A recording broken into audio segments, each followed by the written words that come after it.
E por fim, para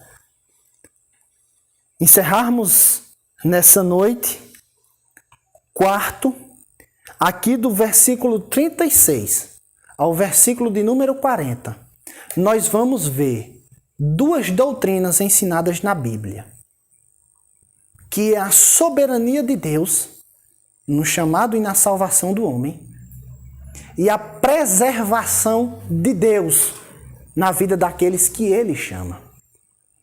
Vamos de verso a verso.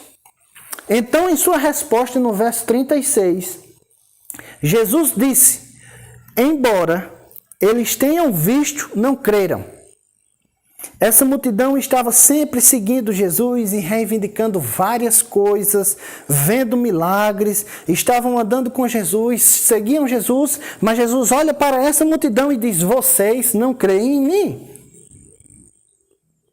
Ora, mas o próprio Evangelho de João é claro em dizer, no capítulo 2, no versículo de número 23 a 25, que eu quero aqui ler com vocês.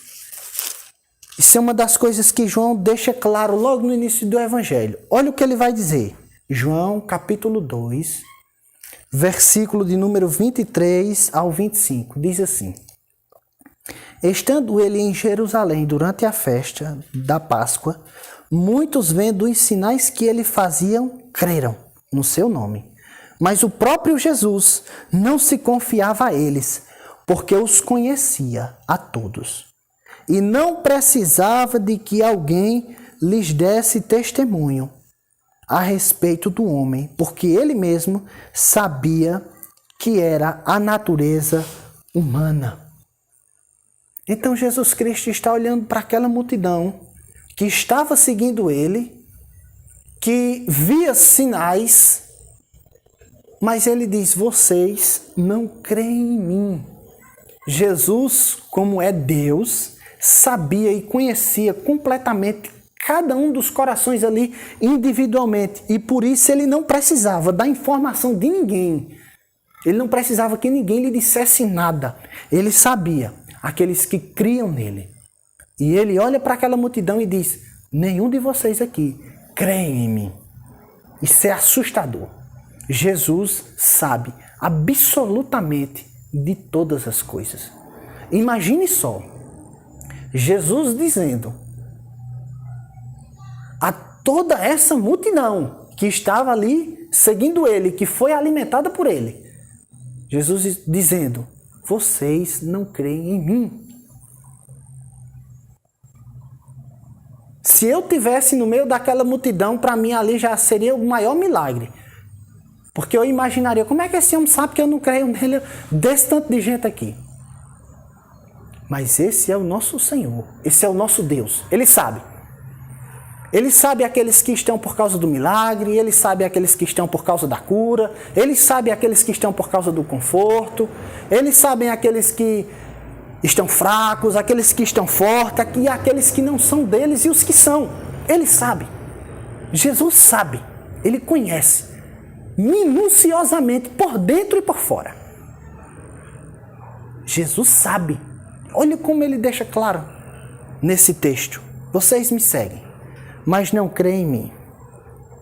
Verso de número 37. Aqui Jesus deixa bem claro que todos que Deus deu a ele, Jesus, esses virão ou virá, como diz o texto. E vir aqui nesse texto é a mesma coisa de crer. Vir é a mesma coisa de crer. É o mesmo sinônimo. Como se fosse comer de Cristo, como nós veremos mais adiante em outra exposição aqui nesse texto. É crer. Como beber também significa crer. Todas essas palavras, crer, comer e vir, aqui no Evangelho de João, se referindo à pessoa de Jesus, é sinônimo para crer. Então ele diz que ninguém pode ir até ele se o Pai não trouxer. Nós podemos ver isso no verso 44. Ninguém pode vir a mim se o Pai que me enviou não o trouxer. O Pai é quem traz. Agora preste bem atenção no que eu vou dizer aqui. Algumas pessoas acreditam que a palavra trazer, essa palavra ela tem mais assim uma miríade de aplicações. Ela pode significar persuadir, ela pode significar mais ou menos tentar trazer de alguma forma. Ela pode ser colocar acima, do lado, abaixo. Essa palavra ela pode ser interpretada de várias formas ou significar muitas coisas diferentes. Mas ao entrar no debate, se a salvação ela é simplesmente pela vontade soberana de Deus, ou se no final das contas o homem pode responder de alguma forma, eu pude ver por uma regra de interpretação, uma regra de exegese, que a palavra trouxer aqui significa literalmente arrastar. Significa arrastar mesmo. Um objeto como se ele fosse inerte. Parece estranho, né? Mas veja bem. Jesus está dizendo que só vai até ele quem o Pai o trouxer. Veja, aqui Deus não tenta. Aqui Deus não convence. Aqui Deus não usa meio que um pouco da sua força ou algo do tipo. Não. Aqui Deus traz efetivamente a Deus. Deus traz a Jesus, aliás. Ele traz, arrastado mesmo. Essa é a palavra. Veja o verso de número 37 e logo em seguida o 44. Veja bem. Todo aquele que o Pai me dá, ou seja, o Pai está dando. Dando, esse virá a mim. Verso 48. Ninguém pode vir a mim se o Pai que me enviou não o trouxer. Ninguém pode ir, só aqueles que o Pai trazem.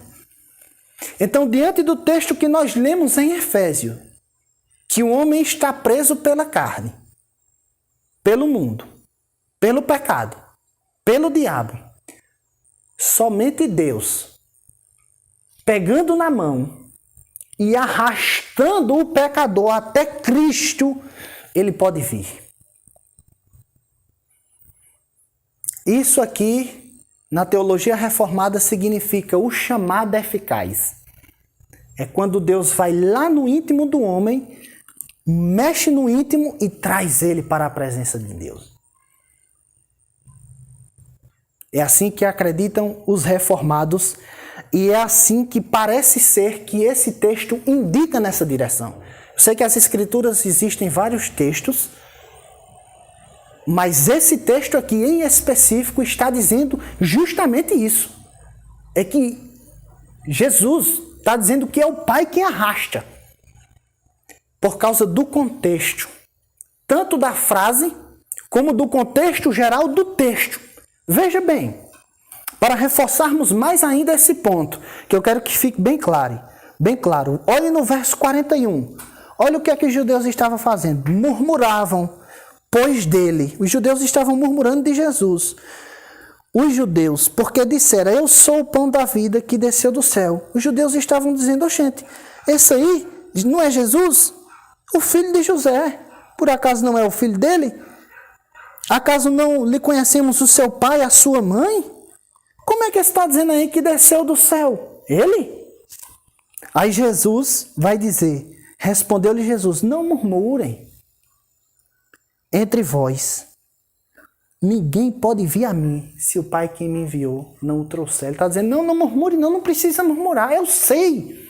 Sabe por que vocês não creem em mim? Sabe por que vocês não vêm até a mim? Porque o Pai não trouxe vocês. É forte. À medida que Jesus aqui é rejeitado pelo seu povo, ele olha para o povo e diz, vocês não murmurem não. Deus não deu vocês a mim. Apesar de vocês serem judeus, descendente de Abraão, descendentes de Davi, descendentes da aliança, Deus não me deu vocês. É isso que Jesus está dizendo aqui nesse contexto. Isso é claro.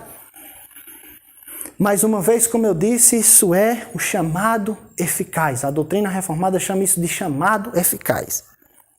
Para além do chamado aqui, que nós podemos ver também, é a preservação de Jesus Cristo. Isso está no verso de número 39.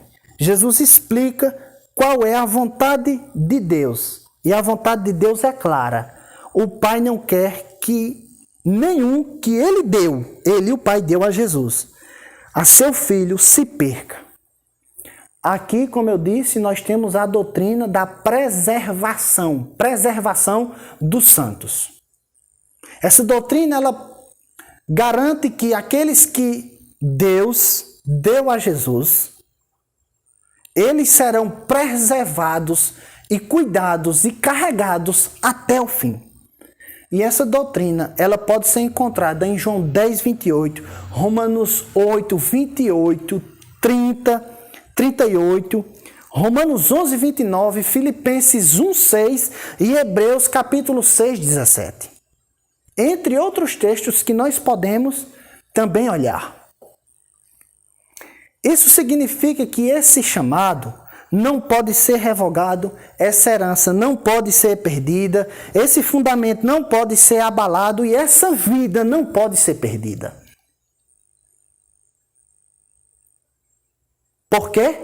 Porque o verso 40 explica: de fato, a vontade de meu Pai é que todo o que vir o Filho e nele crê tenha a vida eterna. E eu ressuscitarei no último dia. Então, aqui diante desse texto, nós podemos ver que Deus traz a Jesus e Jesus preserva até o fim aqueles que o Pai deu. Verso de número 40. Para que no dia do juízo final eu o ressuscite para estar com ele até a consumação dos séculos. Essa doutrina, ela nos conforta e nos consola da seguinte maneira. Ela muda, na verdade, a maneira como vivemos, como vemos e como nos comportamos diante das pessoas. Veja bem, se nós acreditamos que Cristo é quem traz até a Deus, a primeira coisa que nós mudamos é o seguinte: eu posso pregar o Evangelho para qualquer pessoa.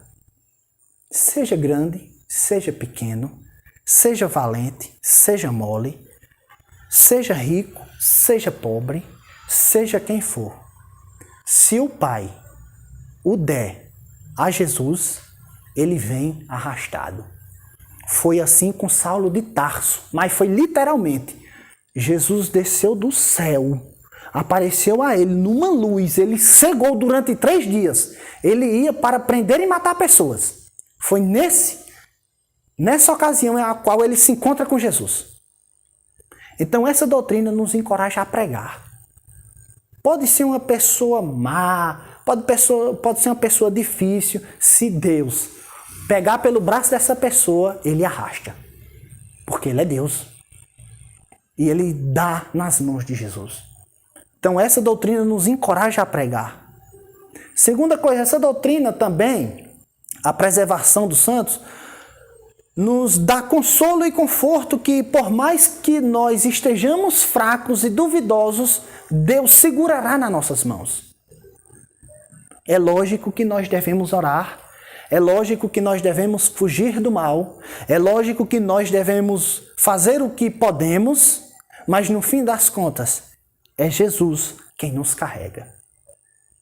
No fim das contas, Jesus vai olhar para você e para mim e vai dizer o que disse a Pedro: Pedro, Satanás me pediu para lhe peneirar, mas eu roguei ao Pai.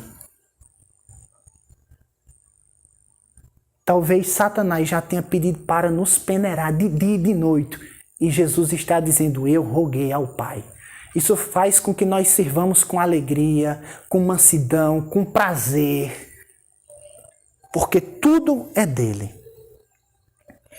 Para encerrarmos aqui, nós tiramos 3 lições práticas. Deus é quem conduz a Cristo. Deus é quem conduz a Jesus Cristo. Fique calmo, tranquilo e ciente disso. Apenas de forma mansa, de forma simples, pregue o Evangelho. Deus é quem nos conduz a Cristo. Oitavo, Deus é quem nos preserva no seu caminho. Nós devemos pregar o Evangelho. Nós devemos ensinar o Evangelho. Nós devemos visitar as pessoas que estão fracas e frias na fé. Nós devemos visitar, ensinar e orar pelas pessoas que se afastaram da igreja.